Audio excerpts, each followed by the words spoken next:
जी हाँ प्रिय साथियों, राधे राधे।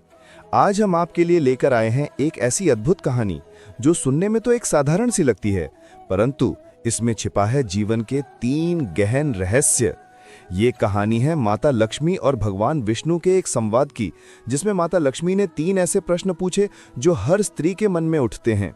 किस स्त्री के भाग्य में संतान सुख नहीं होता? कौन सी स्त्री अकाल विधवा होती है? और कौन सा श्रृंगार स्त्री को स्वर्ग दिलाता है? भगवान विष्णु ने इन प्रश्नों के उत्तर एक ऐसी मार्मिक कथा के माध्यम से दिए जो न सिर्फ आपको विचार के लिए प्रेरित करेगी, बल्कि आपके जीवन को एक नई दिशा भी देगी। अब आप सोच रहे होंगे कि ये अनमोल ज्ञान आप तक कौन लेकर आया है? तो प्रिय मित्रों, मैं हूं अमन और आप देख रहे हैं सनातन स्तंभ, वो चैनल जो आप तक सनातन धर्म के ऐसे ही गूढ़ रहस्य और ज्ञान की बातें पहुंचाता रहता है। दोस्तों, इस वीडियो को आखिरी तक जरूर देखें, क्योंकि अंत में मैं उन तीनों प्रश्नों के उत्तर स्पष्ट रूप से बताऊंगा जो माता लक्ष्मी ने पूछे थे। अगर ये जानकारी आपको मूल्यवान लगे तो अपने प्रियजनों के साथ अवश्य साझा करें। ऐसा करके आप अनजाने में ही उन पर एक बहुत बड़ा उपकार कर रहे होंगे। वीडियो को लाइक करना और हमारे चैनल सनातन स्तंभ को सब्सक्राइब करना न भूलें, ताकि भविष्य में भगवान कृष्ण से जुड़ी ऐसी ही जीवंत कहानियां आप तक पहुंचती रहें। तो चलिए अब बिना देर किए शुरू करते हैं ये दिव्य कथा।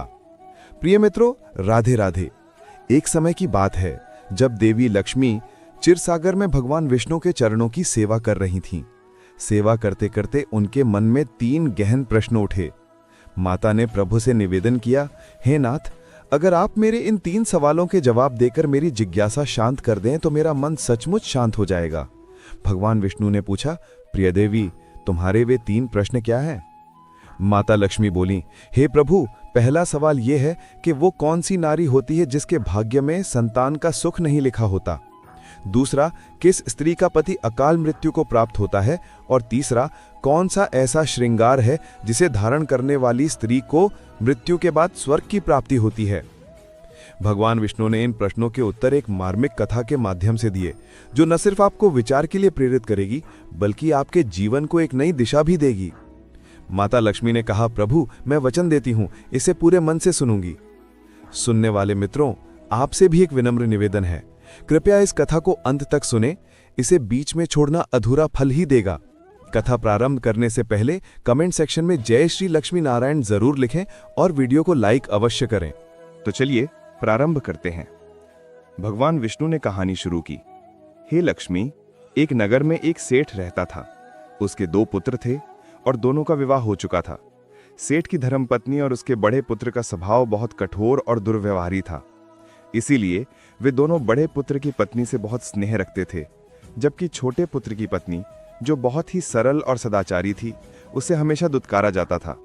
वह पूरे घर का कार्य अकेले करती, फिर भी उसे कोई सम्मान नहीं मिलता था। हे देवी, सेठ के बड़े पुत्र के घर एक पुत्र था और छोटे पुत्र के घर एक पुत्री। सेठानी हमेशा पोते के बहाने छोटी बहू को अपमानित करती रहती। छोटी बहू का नाम सुकन्या था।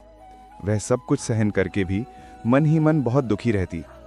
एक दिन सुकन्या घर की सफाई कर रही थी कि सेठानी ने कड़क कर कहा, इतनी आलसी हो क्या? जल्दी से काम खत्म कर। मैं मंदिर जा रही हूं, मेरे लौटने तक भोजन तैयार रखना, और याद रहे, अन्न का एक दाना भी बर्बाद नहीं होना चाहिए। सुकन्या ने सब काम निपटाया और भोजन बनाने लगी। तभी दरवाजे पर दस्तक हुई। सोचा शायद सास मां लौट आई हों, लेकिन दरवाजा खोला तो एक सन्यासी महाराज खड़े थे। उन्होंने आशीर्वाद देते हुए कहा, बेटी, तेरा सुहाग सदा बना रहे। इस भूखे साधु को कुछ भोजन दे दे। सुकन्या संकोच में पड़ गई। सास का डर था, लेकिन अतिथि को लौटाना भी ठीक नहीं लगा। आखिरकार उसने सोचा कि मैं अपने हिस्से का भोजन महात्मा जी को दे दूंगी, और उन्हें अंदर बुला लिया। वह साधु भोजन कर ही रहे थे कि सेठानी वापस आ गईं। साधु को घर के भीतर देखकर उनका क्रोध भड़क उठा। उन्होंने साधु महाराज को अपमानित करते हुए घर से बाहर निकाल दिया और भोजन फेंक दिया। फिर उनका गुस्सा सुकन्या पर टूटा। अरे नालायक, मैंने कहा था अन्न बर्बाद ना हो, और तूने इस भिखारी को इतना सब कुछ दे दिया। डरते हुए सुकन्या ने कहा, माताजी, मैंने उन्हें अपने हिस्से का भोजन दिया था। द्वार पर आए अतिथि को खाली हाथ कैसे लौटा दें? लेकिन सेठानी ने एक न सुनी और उसे भी धक्के देकर घर से निकाल दिया। रोती बिलखती सुकन्या के पास अब अपने मायके जाने के अलावा कोई चारा ना बचा। हे लक्ष्मी, सुकन्या रास्ते में एक सघन जंगल से गुजर रही थी कि अचानक भीषण वर्षा शुरू हो गई। वह एक बड़े पेड़ की शरण लेकर उसकी जड़ में बने एक कोटर में छिप गई। अंदर जाकर देखा तो वहां एक संत विराजमान थे। संत ने उसके दुख का कारण पूछा, फिर एक पर्ची देते हुए कहा, बेटी, इसमें लिखे उपाय को श्रद्धा से पालन करना, तुझे एक सुयोग्य पुत्र की प्राप्ति होगी। इतना कहकर वह संत अंतर्ध्यान हो गए। वर्षा रुकने पर सुकन्या का पति उसे ढूंढता हुआ वहां आ पहुंचा। सुकन्या ने मायके ना जाकर उसी जंगल में एक कुटिया बनाकर रहने का निश्चय किया। एक दिन सुकन्या को संत की दी हुई पर्ची याद आई। उसे पढ़कर उसे ज्ञात हुआ कि पुत्र प्राप्ति के लिए कुछ विशेष समय और शारीरिक स्थितियों जैसे नाक के स्वर का ध्यान रखना आवश्यक है।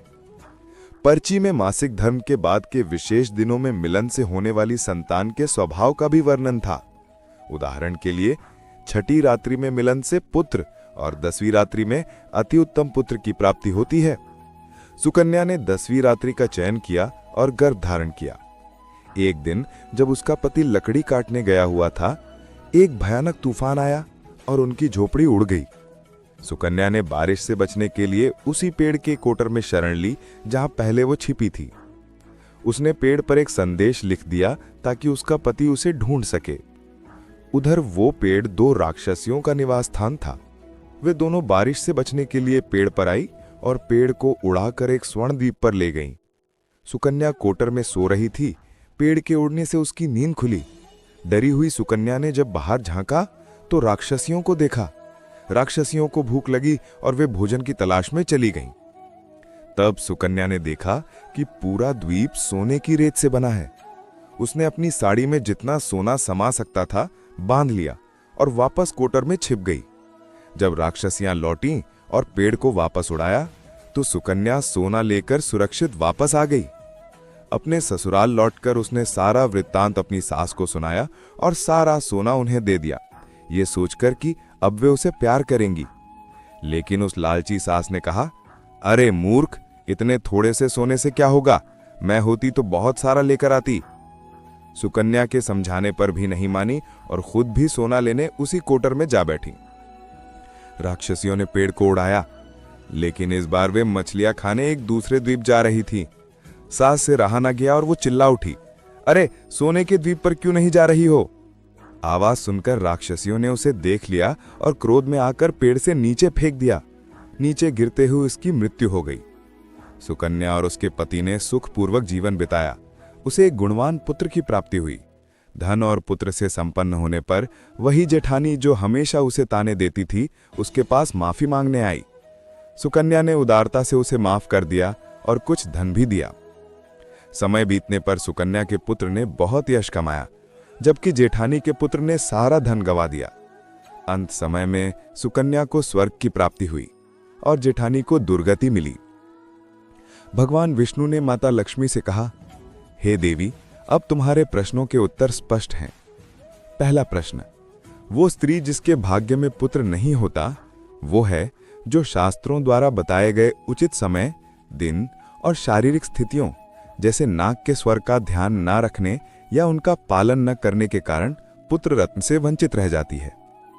दूसरा प्रश्न, वो स्त्री जो समय से पहले विधवा होती है, वो है जिसने अपने पति के प्रति दुर्व्यवहार किया हो या जिसके कुकर्मों के कारण उसके पति को दुख भोगना पड़े, जैसे सेठानी का व्यवहार था।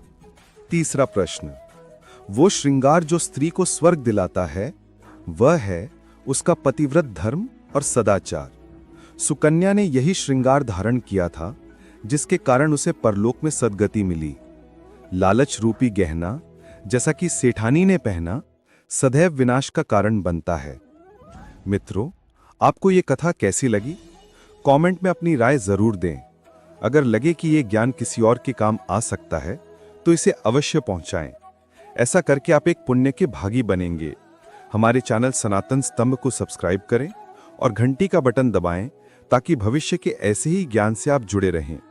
आप सभी का बहुत बहुत धन्यवाद। राधे राधे।